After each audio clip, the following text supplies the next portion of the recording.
Welcome to Eyecha YouTube channel. Today I'm going to explain St. Patrick's Day using English and Sinhala language. St. Patrick's Day is a cultural and religious holiday celebrated on March 17th, the traditional death date of St. Patrick, the patron saint of Ireland. St. Patrick was born in Britain in the late 4th century and was taken as a slave to Ireland when he was 16. He later escaped but returned to the Ireland as a missionary, spreading Christianity through the country. St. Patrick's Day became an official feast day in the early 17th century and has since become a widely celebrated holiday around the world, especially in Ireland and the United States. The symbol of St. Patrick's Day is the shamrock, a three-leaved clover that St. Patrick used to explain the concept of the Holy Trinity to the Irish people. Another popular symbol of St. Patrick's Day is the leprechaun, a mischievous fairy from Irish folklore. According to legend, leprechauns are shoemakers who live in underground homes and guard their treasures.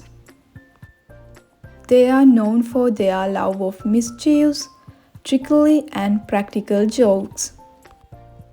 If you catch a leprechaun, he is obligated to give you his pot of gold.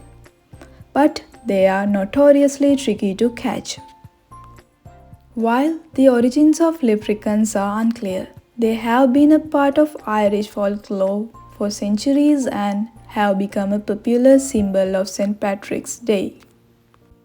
In addition to leprechauns, other symbols associated with St. Patrick's Day include green and gold, Irish flags, and the harp.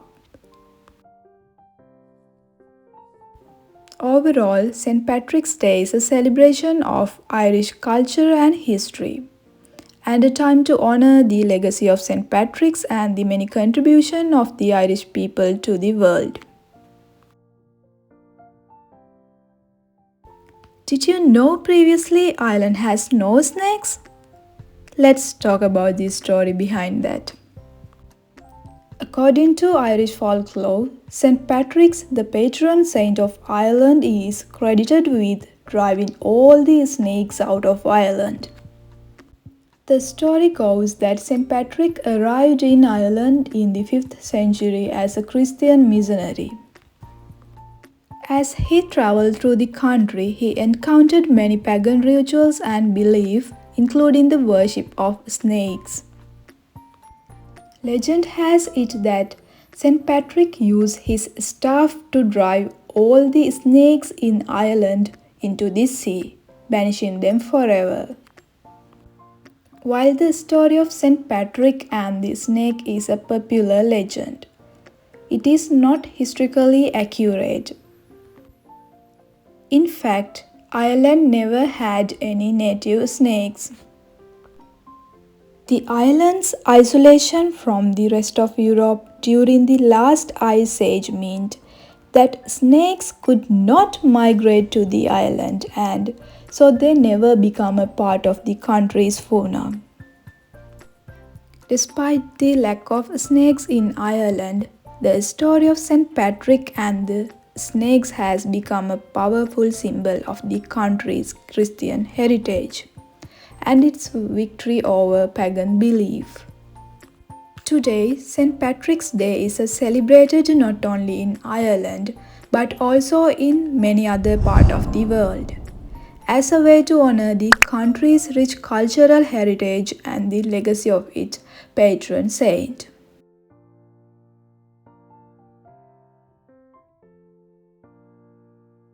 ඔයගොල්ලෝ video එකේ මුල ඉඳලම මේ වෙනකන් ඔය දකින්නේ scent Patrick day එකට Ireland වල තියෙන කානිවල් එකක්.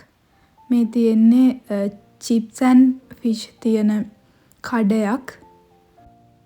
Fish and chips කියන්නේ අයර්ලන්ඩ් වල traditional food එකක්. ඒ වගේම ඔයගොල්ලෝ මේ දකින්නේ සෙන්ට් පැට්‍රික්ස් ඩේ පැරඩ් එකක්. ඩබ්ලින් වල වගේම හැම කවුන්ටි එකකම මේගොල්ලෝ මෙදාවට පැරඩ්ස් තියෙනවා. සෙන්ට් පැට්‍රික්ස් ඩේ කියන්නේ අයිරිෂ් ජාතිකයන් සෙලිබ්‍රේට් කරන දවසක්. හැම අවුරුද්දකම මාර්තු 17 වෙනිදා තමයි මේ දවස යෙදිලා තියෙන්නේ. සෙන්ට් පැට්‍රික් කියන අධිපාදවරයා තමයි අයර්ලන්තයට කිතු දහම ප්‍රචලිත කරා කියලා සඳහන් වෙන්නේ. ඒක නිසා අයර්ලන්ත වැසියන් මේ සෙන්ට් පැට්‍රික් කියන අධිපාදවරයාට හරිම ගෞරවයෙන් සලකනවා. ඒ වගේම ඔයගොල්ලෝ දැනගෙන හිටියද අයර්ලන්තයේ සර්පයෝ නැහැ කියලා. ඒකට හේතුව විදියට මේ අයර්ලන්ත වැසියන් විශ්වාස කරන්නේ මේ සෙන්ට් පැට්‍රික් කියන අධිපාදවරයා අයර්ලන්තයෙන් මේ සර්පයින්ව එළවා දැමුවා කියලා. ක්‍රිස්තු වර්ෂ 5 වන සියවසේදී මේ සෙන්ට් පැට්‍රික් කියන අධිපාදවරයා අයර්ලන්තයට එනකොට මේ අයර්ලන්ත වැසියන් සර්පයින්ව අදහනවලු. ඉතින් මේ අධිපාදවරයා මේ කිතුදහම පැතිරවීමත් සමගම මේ සර්පයින්ව අයර්ලන්තයෙන් එළවා දැමුවා කියලා තමයි මේ අයර්ලන්ත වැසියන් විශ්වාස කරන්නේ. සර්පයින් ගැන මේ පුරාවෘතය අයර්ලන්ත වැසියන් තදින්ම විශ්වාස කරනවා. නමුත් අයිස් ඒජ් එකේ ඉඳන්ම අයර්ලන්තය යුරෝපයෙන් වෙන් වෙලා වෙනම දූපතක් විදියට පැවති නිසා සර්පයින් අයර්ලන්ත භූමියට සංක්‍රමණය වුණේ නැහැ කියන එක තමයි විද්‍යාඥයන්ගේ මතය. මොන වුණත් මගේ අයිරිෂ් යාළුවෝ නම් මේ සෙන්ට් පැට්‍රික් ආදිපාදවරයා මේ සර්පයින්ව එළවා දැමුවා කියලා තදින්ම විශ්වාස කරනවා.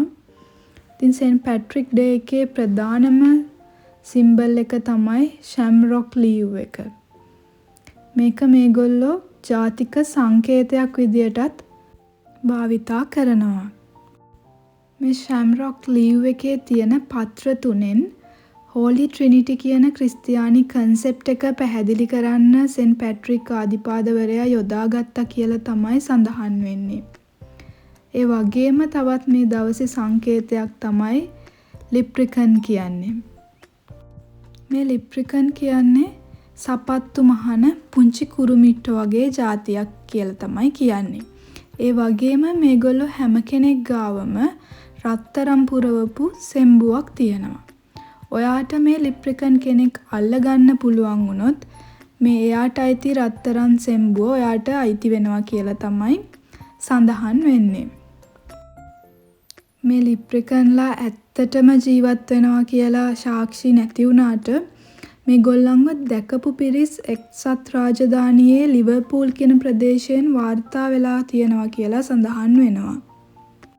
මේ ගැන මගේ අයිරිෂ් යාළුවෙක්ගෙන් මං ඇහුවාම එයා මට කිව්වේ ඔයාට දේදුන්නක් කෙරවලට යන්න පුළුවන් වුණොත් ඔයා පොහොසත් වෙනවා. ඒ වගේම ඔයාට ලිප්‍රිකන් කෙනෙක් හොයාගන්න පුළුවන් වෙනවා කියලා. ඇත්තටම අයර්ලන්තේ හරියට දේදුණු පායනවා. හරිම ලස්සනයි. නිතරම අර වැසිබර කාලගුණ තත්ත්වයක් වගේ තියෙන නිසා ලස්සන දේදුණු නිතරම අපිට දැක ගන්න පුළුවන්. ඉතින් මගේ යාළුවා කිව්ව කතාවට පස්සේ දේදුන්නක් දකින හැම වාරෙකම වගේ මට ඒ කතාව මතක් වෙනවා. ඉතින් මේ අයර්ලන්ත ජාතිකයින් මේ සෙන්ට් පැට්‍රික් ඩේ එක දවසට ඒගොල්ලන්ගේ ජාතික කොඩිය අරගෙන ඒ වගේම ජාතික කොඩිය පච්ච කොටාගෙන මූණේ කොළපාට ඇඳුමෙන් සැරසිලා මේ දවස පෙරහැරවල් තියලා කානිවල් තියලා ඉතාම සතුටින් ගත කරනවා. ඒ වගේම තමයි ලෝකේ පුරාම ජීවත් වෙන අයිරිෂ් ජාතිකයින් විශේෂයෙන්ම ඇමරිකාව, නවසීලන්තය වගේ රටවලත් මේ දවස සමරනවා.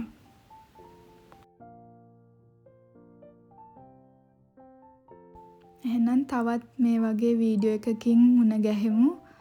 ඔගොල්ලෝ හැමෝටම බොහොම ස්තුතියි.